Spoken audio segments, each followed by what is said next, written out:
So let's talk about the dangers of trying to lean on your own understanding to conform to what you believe, what is entailed within the promise desires. Is it a kingdom spouse? Is it kingdom friends? Is it kingdom community? Is it kingdom ministry?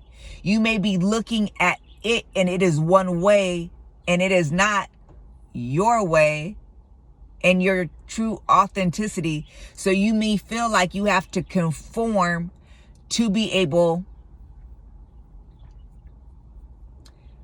to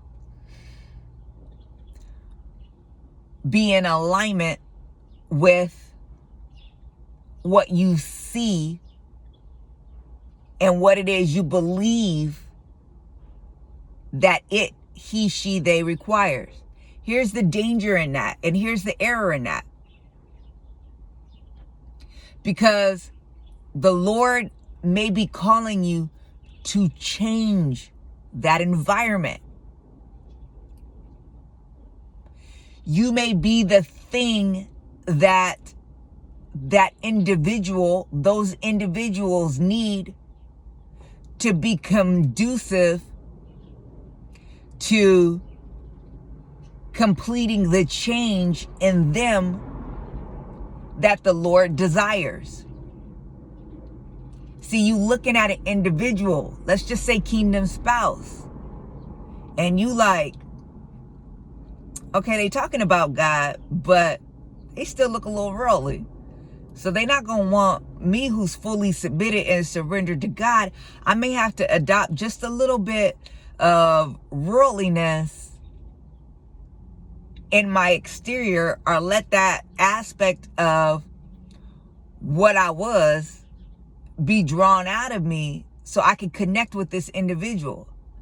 You got to understand the error in that, because the Lord may be saying, no, I'm still doing a work on them. And I actually am bringing you to them in this state where they are still becoming, because who you are will be the roadmap for them to be able to get to where I want them to be at. I've been speaking to their heart. I've been working on them to let go of that last little bit of the world, of that worldliness that you've seen. But they still feel like they need to hold on to it for many reasons. You are going to give them permission to let it go. You are going to be the thing that shows them what it looks like to let them go. You are going to be the visual presentation that I give to them, that I show to them, that I reveal to them of what I am desiring for them.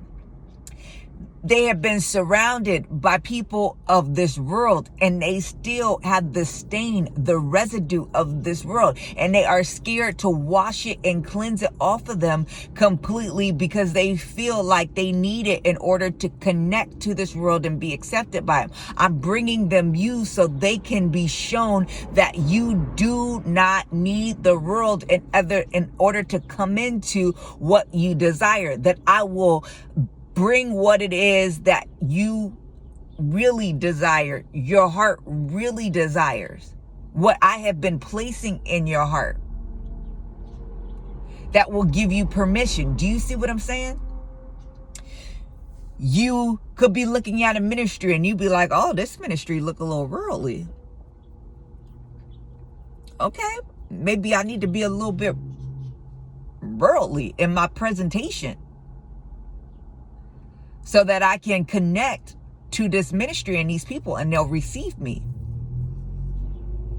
And I could do the work that needs to be done. And you don't understand. God could be saying, no, I want to bring somebody in like you, who's fully submitted and surrendered to God, so they see where I am taking them,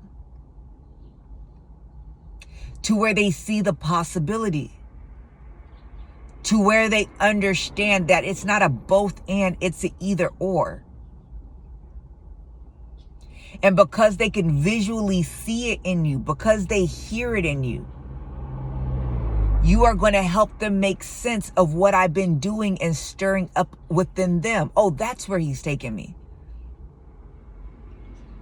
See, you will not say Jesus and show up looking like Satan and talking like Satan and acting like Satan. Because all you're going to do is create a bunch of disciples who move in that way. But see, what you have to see in this time, Jennifer, is that I'm not going to send you to the righteous. I'm not going to send you to the ones who have already chosen me, who are already grounded and rooted in me. I'm sending you to people who I have been wooing, who are desiring me. And I'm going to send you into that environment so that you can disciple them as I've discipled you, to seek me and me alone. And you're going to show them what that looks like. See, you want to fit in to the work that's being done there. I want you to fit into the work that I'm doing in them. So you cannot conform to the environment, because I don't want you to bring them more of the environment.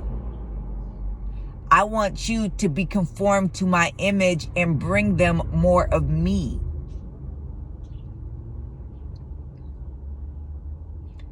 These friends, they feel like culturally they have to move and act a certain way. This is just how they do.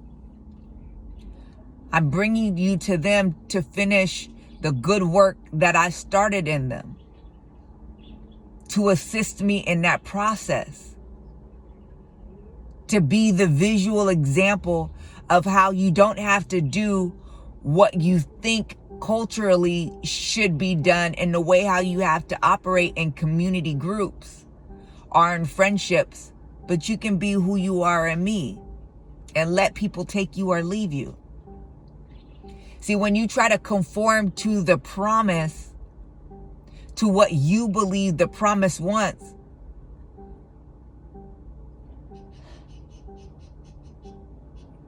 it diminishes who the Lord is and reduces who the Lord is and takes away from what the Lord wants to do with you. The Lord has been training you. The Lord has been developing you. The Lord has been pruning you. The Lord has been preparing you. The Lord has been making you ready. He's been making ready. Do you understand? And he's been doing this because he wants you to take all of what he does, what he has done in you, into the world, to go affect the world, to go impact the world, to go have change in the world. Don't dismiss all of what God has been doing with you and take it upon yourself in your own understanding to say, well, maybe I need to change and don the world as I go out into it so I can be effective.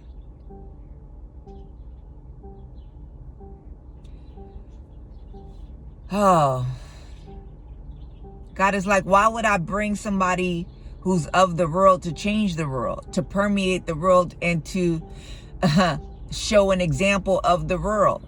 And if you feel like that's the way that you have to do it, then you're going to confuse people, because you're going to be having this message of kingdom, but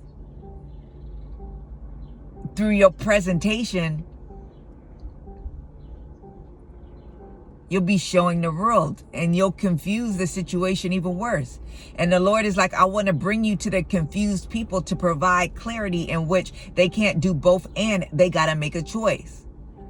But before you can bring that to them, you have to decide for yourself Who will it be? What will it be? Both and? Or me?